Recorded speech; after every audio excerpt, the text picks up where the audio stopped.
Hello, Bacho. Let's read this question. So this question says, two small sphere each of mass 10 milligrams are suspended from a point by thread 0.5 meter long. They are equally charged and repel each other to a distance of 0.20 meter. Then charge on each sphere is A by 21 into 10 to the power minus 8 coulomb. Then the value of A will be. A की आपको यहाँ पर values बतानी है, ठीक है। तो देखिए बच्चों, इस क्वेश्चन को क्या लिख सकता हूँ मैं।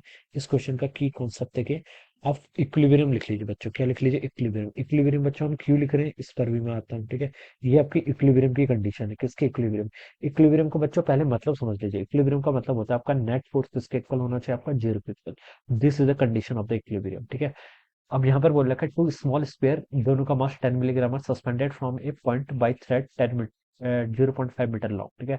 दो आपके क्या है? मासेस हैं। ये एक मास है, ठीक है। ये आपका सेकंड मास है। इन दोनों को आपने क्या कर रखा है? ऐसे थ्रेड के थ्रू क्या कर रखा है? ज्वाइन कर रखा है, ठीक है। सस्पेंड कर रखा है बाई पॉइंट, ठीक है। 0.5 मीटर लॉन्ग ये आपका क्या थ्रेड है। इसकी आपको लेंथ क्वेश्चन में क्या कर रखी है?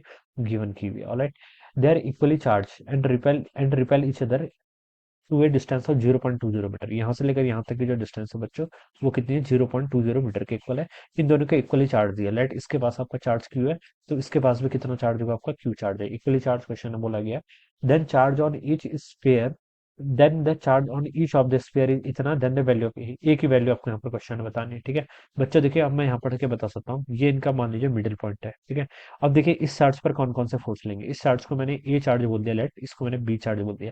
ए चार्ज पर कौन सा फोर्स लेगा? एक तो देखिए इसके कारण फोर्स लेगा, इस क्यू चार्ज के कारण यहाँ पर कुछ इलेक्ट्रिक फील्ड होगा। उस इलेक्ट्रिक फील्ड के कारण एक इलेक्ट्रिक फोर्स इस डायरेक्शन में आएगा, जिसको मैं एफ ई लिख लेता हूँ। और इस एफ ई का मैग्नीट्यूड देखिए कितना होगा? ये एफ ही होगा। चार्ज ए पॉइंट पर कितना चार्ज है? क्यू। इलेक्ट्रिक फील्ड किसके कारण? बी के कारण। तो मैं चलिए इसको सिंपली क्यू ई लिख लेता हूँ, ठीक है। और डायरेक्शन क्या है? टुवर्ड्स लेफ्ट, लेफ्ट की तरफ डायरेक्शन है।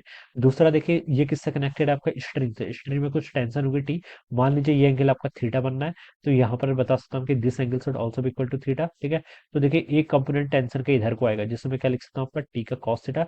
एक कंपोनेंट टेंशन का इस डायरेक्शन में भी आएगा, जिसमें मैं क्या लिख सकता हूँ? आपका टी का साइन थीटा। ये लिख सकता हूँ, ठीक है। अब बच्चों देखिए, यहाँ पर से एक एफ ई तो आपका क्यू ई के इक्वल हो गया, ठीक है। और लिख सकता हूँ, देखिए इसका मास एम है, तो इस पर एक एम जी का फोर्स लेगा, किस? वर्टिकल डाउनवर्ड डायरेक्शन में, ठीक है। तो बच्चों देखिए, अब मैं यहाँ पर से ऐसा लिख सकता हूँ कि टी कॉस थीटा इक्विलिब्रियम पर है, तो नेट फोर्स जीरो होना चाहिए। ऊपर की तरफ टी कॉस थीटा है, तो उसको बैलेंस करेगा कौन? एम जी, ठीक है। वर्टिकल डायरेक्शन के फोर्स आपने बैलेंस कर दिए। हॉरिजॉन्टल डायरेक्शन में टी साइन थीटा, इसको कौन बैलेंस कर रहा है? आपका इलेक्ट्रोस्टैटिक फोर्स, ठीक है। टी साइन थीटा किसके? एफ ई के इक्वल होगा। या फिर आप इसको यहाँ पर से क्या लिख सकते हैं? क्यू इंटू ई के इक्वल लिख सकते हैं। ये वैल्यू हो जाएगी। This is my equation number one, this is my equation number two. अब देखिए, अगर मैं equation two divide by equation one कर दूं, तो देखिए T sine theta divide by T cos theta, T से T cancel, sine theta by cos theta कितना? टेन थीटा के इक्वल। और राइट साइड पर कितना हो जाएगा? आपका क्यू ई बाई एम जी।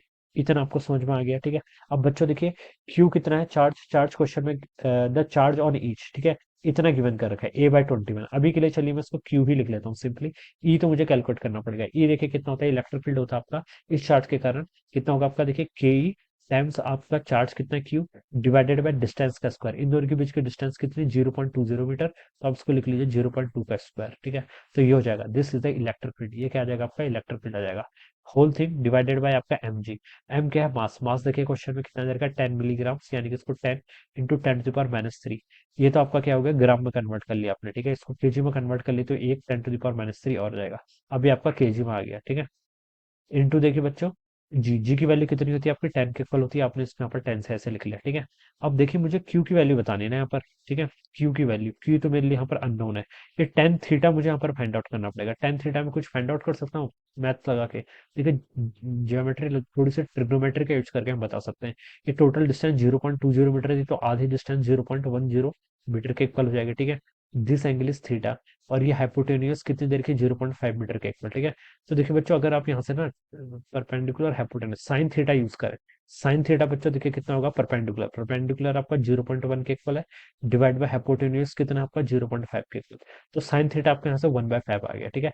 तो साइन थीटा 1/5, यानी कि इसको 1 बोल रहा हूँ, इसको 5 बोल रहा हूँ, ठीक है। तो पाइथागोरस थ्योरम लगाऊंगा मैं, तो देखिए 1 का स्क्वायर प्लस दिस साइड का स्क्वायर, किसके स्क्वायर के इक्वल होना चाहिए, 25 के इक्वल, ठीक है। तो ये आपका ये √24 हो जाएगा पाइथागोरस थ्योरम लगा के, ठीक है। तो अब टेन थीटा देखिए मैं क्या लिख सकता हूँ, परपेंडिकुलर अपॉन बेस होता है, परपेंडिकुलर तो आपका 1 हो गया, बेस कितना आपका √24, तो 1 डिवाइड बाय √24 लिखा जा सकता है, ठीक है।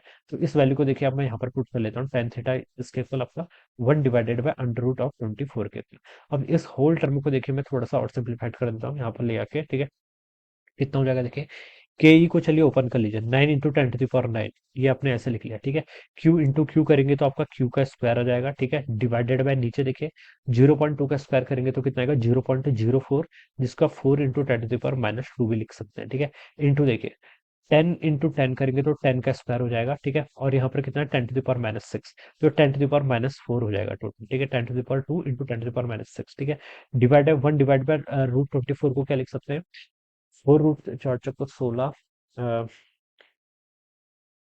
क्या लिखा जा सकता है देखिए, 24 को हम लिख सकते हैं आपका 2 12 2 6 2 3, 2 √6 लिखा जा सकता है, क्या 2 √6 लिखा जा सकता है, ठीक है। ये हो जाएगा, इतना आ गया। क्यू को देखिए, क्यू की वैल्यू क्वेश्चन में आपको गिवन कर रखी है, ठीक है। तो आप इसको देखिए ऐसे लिख लीजिए 9/4, इस टर्म को मैंने ऐसे लिख लिया, 10⁻⁻2 और 10⁻⁴ कितना हो गया 10⁻⁻6, ऊपर जाएगा तो +6 हो जाएगा, 10⁻9 से ऐड करेंगे तो 10⁻15 के ऊपर। क्यू का स्क्वायर, क्यू कितना है आपका ए का स्क्वायर कर लीजिए, डिवाइडेड बाय 21 का स्क्वायर कितना होता है आपका 441 इंटू 10⁻⁻ कितना -16 के इक्वल, ये वैल्यू यहाँ से इतनी हो जाएगी। It is equal to 1 divided by 2 √6, ठीक है।